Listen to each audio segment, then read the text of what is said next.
నమస్కారం. రామకథల ఛానల్కి స్వాగతం. ఈరోజు మనం సీతాదేవిచే నారచీరలను ధరింపజేసిన కైకను దశరథుడు మందలించుట అనే విషయం గురించి తెలుసుకుందాం.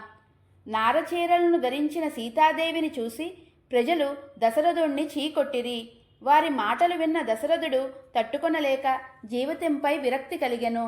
రాజు కైకేయితో, సీతాదేవి పరమ ధార్మికుడైన జనకుని గారాల బిడ్డ, అంతేకాదు పతివ్రతా శిరోమణి.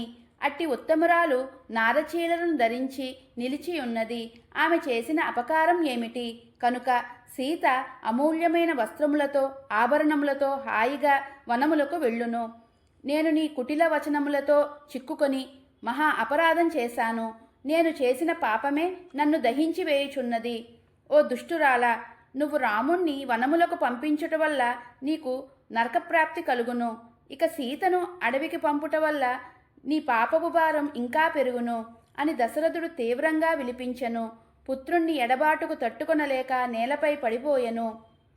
రాముడు వనములకు బయలుదేరుతూ తండ్రితో ఈ విధంగా చెప్పెను. ఓ ధర్మాత్మ, మా తల్లి కౌసల్యాదేవి ఇదిగో ఇచ్చటనే ఉన్నది. ఈమె వృద్ధురాలు, సౌశీల్యవతి. ఈమె ఎన్నడూ మిమ్మల్ని నిందించి ఎరుగదు. నా వల్ల ఆమె దుఃఖంలో మునిగి ఉంది. ఇంతకుముందు ఎట్టి దుఃఖములను కనీ విని ఎరుగదు. మీరు ఆమెకు నేను లేని కొరతను తీర్చుము. ఆమెను ఆదరంతో ఓదార్చుము. తండ్రి, నువ్వు చూపించే ప్రేమతో ఆమెకి నాపై దిగులు పడకుండా చూసుకొనుము. ఓ మహారాజా, నా తల్లి కౌసల్యాదేవి యొక్క పుత్రప్రేమ అగాధమైనది. నేను వనములకు వెళ్ళినచో నా ఎడబాటును భరించలేక మరణించే ప్రమాదం కూడా ఉంది.